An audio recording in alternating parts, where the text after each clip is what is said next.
Viral, petugas kebersihan protes buang 20 ton sampah di kantor bupati.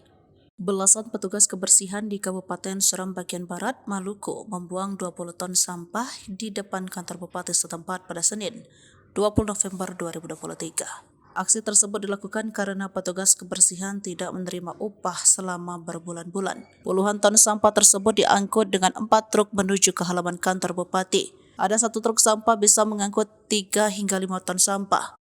Salah satu petugas kebersihan mengaku mereka terpaksa membuang sampah di depan kantor bupati lantaran upah mereka selama 3 bulan belum juga dibayarkan oleh pemerintah kabupaten, katanya kepada Kawas.com.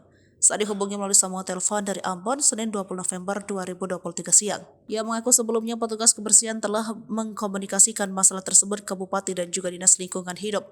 Namun pemerintah daerah tetap tidak memberikan hak mereka. Selain upah 3 bulan yang belum dibayarkan, para petugas kebersihan juga melakukan aksi tersebut lantaran Pemda tak juga memberikan mereka BPJS Kesehatan dan BPJS Ketenagakerjaan. PJ Bupati Seram bagian Barat Andi Chandra As-Sududin mengaku sangat menyayangkan aksi tersebut.